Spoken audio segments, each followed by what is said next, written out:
Graphic novels, sequential art, comic books. It's an industry that's struggling in the West right now, but is still estimated to bring in $1 billion annually, and is enjoyed by millions of readers worldwide.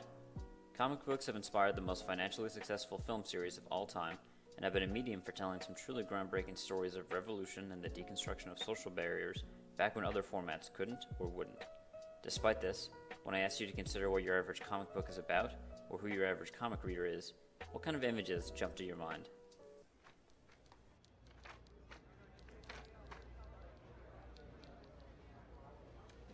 They're crap. Crap, mega crap. Well, hopefully you're a bit nicer than JJ there, but it wouldn't be surprising or controversial for you to consider sequential storytelling a derogatory medium. In this video essay, I'll be explaining why it is you may be inclined to think that way, and in my subsequent paper, I'm hoping to convince you of all the good the graphic novel industry has done for society in the West. But before you understand the history of how the medium came to be stigmatized, it's important you understand the history of American comic books. The story starts much like how a lot of comic books do, with the Man of Steel himself, Superman, lifting cars for viewers all the way back in Action Comics #1. The Last Son of Krypton was so successful with readers across all demographics that he inspired rival companies to create their own superhero characters, basically establishing graphic novels as the choice medium for the super.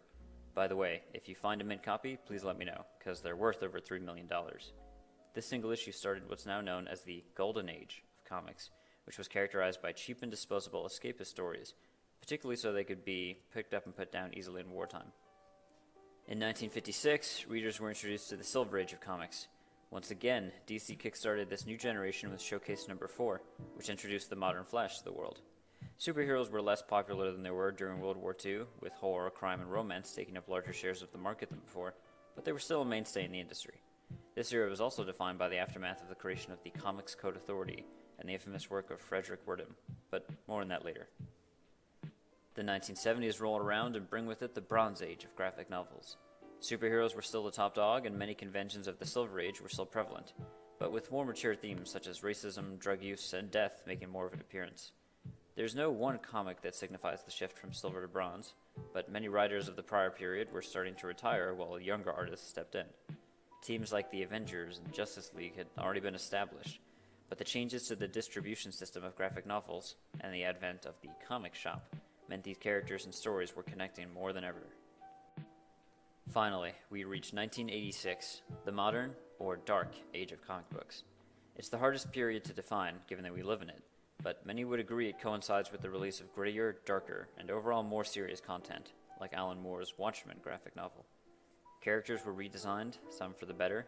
Others, such as Superman with a mullet, for some reason, took a minute to come around.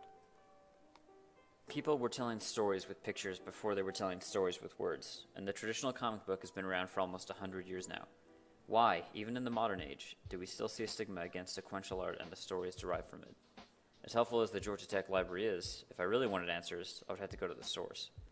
I got in touch with Tom Brevoort, current Senior Vice President of Publishing and Executive Editor of Marvel Comics, and Tom DeFalco, who actually ran Marvel Comics as its editor-in-chief for much of the modern period, the same position Stan Lee famously held during the Silver Age. With DeFalco being the older of the two, I confirmed that there had been, in fact, a prejudice against the medium for quite a while. Yeah, I think, I think when I was growing up, nobody respected comic books. Mm-hmm. They were for little kids, and little kids, just people. They were considered to be for people with low reading skills. Mm-hmm. But this wasn't always the case. In fact, the association of comic books and degeneracy was largely orchestrated by one man, Frederick Wertham.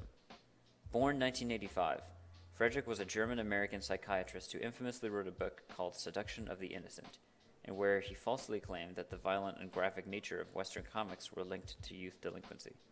To Frederick's credit, he was also known for providing mental care to the impoverished black community, which was fairly uncommon at the time due to racial psychiatry. So, not all bad. Still, hell-bent on asserting his unsubstantiated and frankly asinine theory, Frederick partnered with U.S. Senator Estes Kefauver to attempt to censor and regulate the world of graphic novels democratically. It's long been thought that Kefauver was primarily attacking the comics industry to disrupt mafia operations tied to it. It sounds bad, but keep in mind the mafia had their hand in virtually every distribution network in the 1950s, and as evidenced by this clip of Kefauver at the United States Senate Subcommittee on Juvenile Delinquency, he was still a believer in Frederick's work. Well, what about the effect of these comic books on the children? All of our testimony from psychiatrists and children themselves show that it's very upsetting, that it has a bad moral effect, and that it is directly responsible for a substantial amount of juvenile delinquency and child crime. To avoid excessive government censorship, several publishers got together and founded the Comics Code Authority. If your comic was approved by the CCA, you'd see a little white stamp somewhere on the cover of your graphic novel. If not, well, good luck trying to get it to your distributors. Getting approved meant you had to follow certain rules. No sympathetic criminals. The bad guy must always lose. Don't cuss or use the word horror in your title. No form of persecution, even from the bad guys. No divorce, no characters disrespecting parents. Don't make the word crime too big in a word panel, just to name a few. Basically, don't have fun or try to tell compelling stories with the medium. If you're wondering how Batman, a dark, noir, orphan detective who wouldn't hesitate to kill when the law just wasn't enough, went from that to...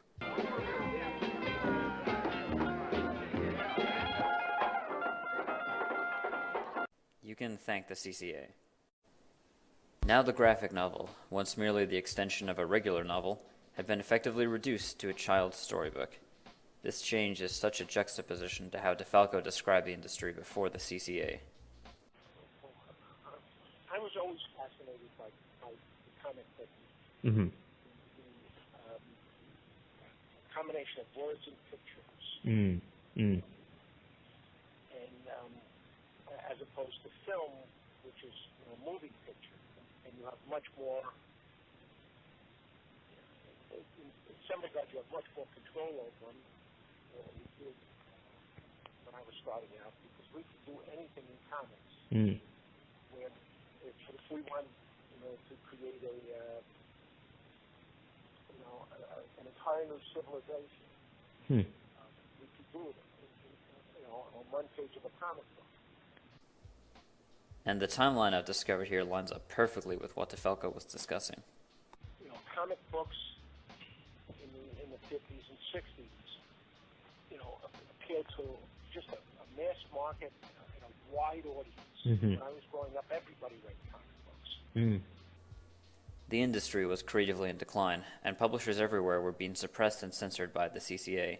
That is, however, until 1970, where one comic book writer by the name of Stanley Martin Lieber, Stan Lee for short, decided to run a comic about drug abuse without the CCA's seal of approval.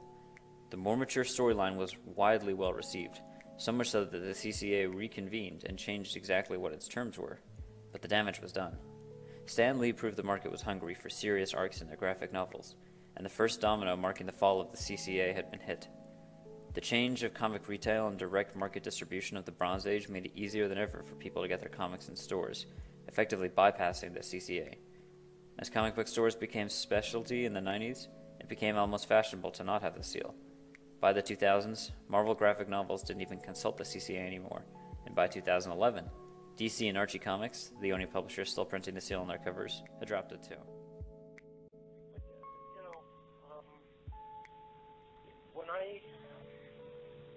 When I was running Marvel, I used to say that our audience is 16-year-olds of all ages. And nostalgia, and that sort of thing.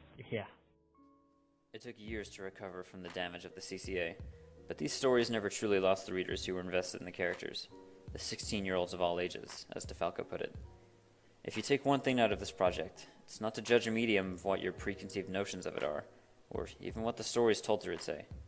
It's taking it for what it could be, because you never know what the poets and authors of the format put in, what they intend you to get out. I always say there's one secret to writing. You have to care passionately about what you're writing, no matter how stupid it is. So, next time you pass a comic stand, maybe ask for issue 1 of something and see what you think. You never know what you'll find in the pages of a graphic novel nowadays. That's part of the wonder. And as evidenced by the breaking of the Comics Code, ultimately, you don't need a cape to change the world for the better.